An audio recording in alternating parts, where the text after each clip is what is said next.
Hello నమస్తే, welcome to నీరీస్ imperial channel. ఈరోజు ఒక మంచి విషయాన్ని మీతో షేర్ చేసుకుందాం అనుకుంటున్నా.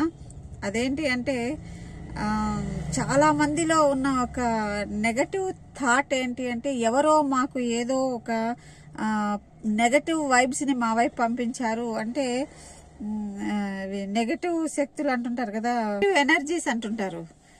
నెగటివ్ ఎనర్జీస్తో సతమతం అవుతున్న వాళ్ళు, ఏదో చిన్న అంటే చదువు రాని వాళ్ళు, లేకుంటే పూర్తిగా వెనకబడిన వాళ్ళు, సమాజంలో కాస్త వెనకబడిన వాళ్ళు కాదు.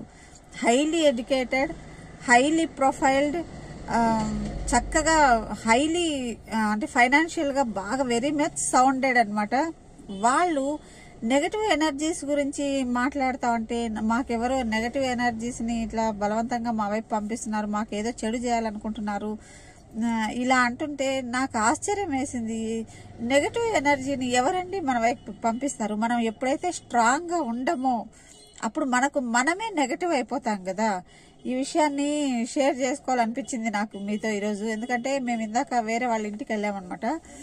ఆ ఇంటి ఆవిడ షేర్ చేసుకుంటా అంటే, తన బంధువులు, తన ఫ్రెండ్స్ ఎవరో తన మీద ఎవరో సంథింగ్ ఒక నెగటివ్గా అటాక్ చేస్తున్నట్టుగా, అటాక్ అంటే ఫిజికల్లీ అటాక్ చేస్తున్నట్టు కాదు, ఇలాగే ఏదో ఎనర్జీస్ని వాళ్ళ మీదకి పంపిస్తున్నట్టుగా, వాళ్ళకి ఏదో ఇంట్లో తెలియకుండా ఒక శక్తి తిరుగుతున్నట్టుగా ఫీల్ అవుతుండే వాళ్ళట. అలాగే వాళ్ళ సిబ్లింగ్స్ మధ్య గొడవలు జరుగుతున్నాయట. సిబ్లింగ్స్, పేరెంట్స్ అందరూ నిత్యము ఎక్కువగా గొడవలు పడుతున్నారట.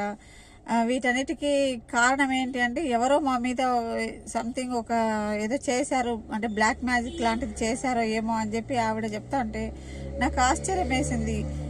వీటి గురించి అవగాహన ఉంటే, చక్కగా అవగాహన ఉంటే అసలు అవి మన మీద పని చేయవండి. ఈ విషయం ఫస్ట్ మీతో షేర్ చేసుకోవాలనుకుంటున్నా. ఎవరైనా మీరు ఫీల్ అవుతా ఉంటే, అంటే మా మీద ఎవరైనా బ్లాక్ మ్యాజిక్ చేశారనో, లేకుంటే నెగిటివ్ ఎనర్జీస్ని ఇంపోజ్ చేస్తున్నారనో ఏదైనా మీకు అనిపిస్తే, ఫస్ట్ ఆఫ్ ఆల్ మీరు మెంటలీ స్ట్రాంగ్గా ఉండండి. అవన్నీ పని చేయవు. అవన్నీ జస్ట్ ఊరికే మన మైండ్ని డైవర్ట్ చేసి, మన మైండ్ని వాళ్ళ కంట్రోల్లోకి తీసుకొచ్చేసి ఒక రకమైన దాన్ని మ్యాజిక్ అని కూడా అనకూడదు, ఒక రకమైన హిప్నాటిజం లాంటిది అనమాట.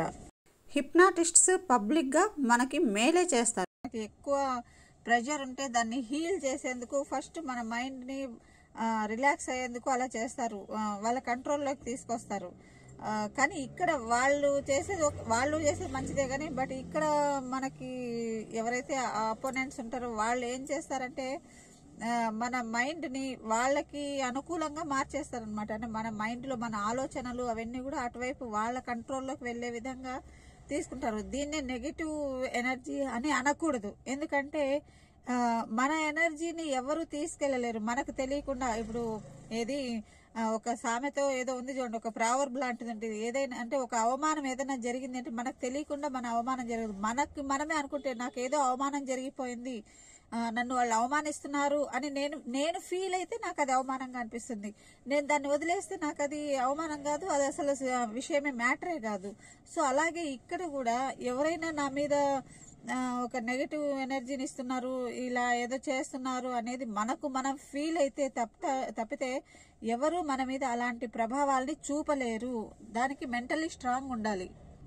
మీరు మెంటల్గా స్ట్రాంగ్గా లేకపోతే ఈ బ్లాక్ మ్యాజిక్లో ఇవి అవసరం లేదు. జస్ట్ చిన్న మాటతో మిమ్మల్ని, మీ మైండ్ని వాళ్ళ కంట్రోల్లోకి తెచ్చేసుకోవచ్చు. కాబట్టి మన సబ్స్క్రైబర్స్కి చెప్పేది ఏంటి అంటే, ఇలాంటివి ఎవరైనా మీ మీదకి ఏదైనా అంటే చేతబడులు లాంటి, అంటే యాంటీ సోషల్ అంటే సూపర్స్టిషన్స్ని మీ మీద ఏదైనా ఇంపోజ్ చేస్తున్నారు అని మీకు అనిపిస్తే, ఫస్ట్ ఆఫ్ ఆల్ మీరు ఆ విషయాన్ని మీ మైండ్లోంచి తీసేయండి. మీ మైండ్ని ఇలాంటి విషయాల గురించి అవగాహన తెచ్చుకునేందుకు ప్రయత్నం చేయండి. మీకు మీరుగా మీ ఆలోచనల్ని, మీ ఆలోచన శక్తిని వాళ్ళకి ధారపోస్తే తప్పితే అదర్వైజ్ వాళ్ళు మీ మైండ్ని కంట్రోల్లోకి తీసుకోలేరు. లేదంటే మీరు నిజంగానే అటువంటి వాటి మీద నమ్మకం ఉంటే, ఈ బ్లాక్ మ్యాజిక్లు వాటి మీద నమ్మకం ఉంది అంటే, ఫస్ట్ ఆ వీక్నెస్ని వాళ్ళు క్యాష్ చేసుకుంటారనమాట. ఆ వీక్నెస్ లేకుండా చూసుకోండి. మీ మీద ఎటువంటి దుష్ట శక్తి పనిచేయదు. అందుకు నేనే కాదు, చాలా మంది గ్యారంటీ ఇస్తారనమాట. ఓకే. ఇంకా మరొక విషయం ఏంటంటే, వాస్తవాలని గ్రహించే, వాస్తవాలతో బ్రతకండి. మన దగ్గర మనకు తిండి తినడానికి కావాల్సినంత డబ్బు ఉంది, ఉండడానికి ఇల్లు ఉంది, మనకి సర్వైవల్ కి ఏమాత్రం ఇబ్బంది లేదు. అలాంటప్పుడు చక్కగా ప్రశాంతంగా బ్రతకండి. ఉన్న దాంట్లో నాకు ఇంత ఉంది కదా అని ఆ ఆలోచన కాకుండా నాకు ఉంది కదా చాలు అనే ఒక వాస్తవంలో బ్రతకండి. ఈ మ్యాజిక్లు అవేవి మీ మీద పనిచేయవు. అలా కాదు, మేము వాటి గురించి ఆలోచించలేకుండా ఉండలేకపోతున్నాము, మా మైండ్ అంతా అటువైపే వెళ్ళిపోతుంది అనుకున్నప్పుడు మనం ఏం చేయాలి అంటే కరెక్ట్ గా అలాంటప్పుడే భగవంతుడిని ఆశ్రయించాలి. మనకి ఒక విషయం ఏంటంటే, మనకి ఏదైనా ఒక గొడవ వచ్చింది అనుకోండి, ఆ గొడవని తేల్చడానికి మనకి సరిగా శక్తి లేనప్పుడు మనం ఏం చేస్తాం, లాయర్ని మాట్లాడుకుంటాం కదా.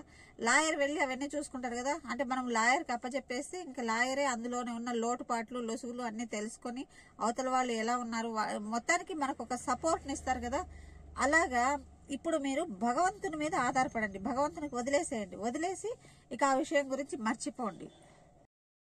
ఎప్పుడైతే మీరు భగవంతుడిని నమ్ముతారో, భగవంతుడిని కూడా గుడ్డిగా నమ్మకూడదు. వాస్తవంగా నిజంగా దేవుడు అంటే ఏంటి, భగవంతుడు అంటే ఏంటి, ఇవన్నీ వాస్తవాలతో మీరు గన నమ్మినారంటే, అలాగే జీవితాన్ని కూడా, మనుషుల జీవితాలని, మనుషుల వ్యక్తిత్వాలని వాస్తవంగా మీరు ఆలోచించగలిగితే ఈ సూపర్ స్టిషన్స్ మిమ్మల్ని అసలు ఏమీ చేయలేవు, మీకు ఏమీ. అలాగే ఎవరైనా శాపాలు పెట్టినా భయపడకండి. ఈ శాపాలు వరాలు ఏవి పనిచేయవు. ఎందుకంటే శాపాలు వరాలు మనుషులు పెట్టేస్తే ఇక దేవుడు ఎందుకు? అసలు దేవుడు అనే టర్మ్ ఇన్ని యుగాలుగా ఎగ్జిస్ట్ అయి వస్తానే ఉంది అంటే దానికి ఎంత శక్తి ఉందో తెలుసు కదా. ఓకేనా? So be aware of superstitions, be aware of superstitions. మీ ఇంట్లో నెగిటివ్ ఎనర్జీ ఉంది అనే థాట్ని ఫస్ట్ మీ మైండ్లోంచి తీసేయండి, ఆటోమేటిక్గా మీ ఇంట్లోంచి కూడా వెళ్ళిపోతాయి. ఓకేనా? Thank you. Have a nice day. Have a beautiful life. Thank you.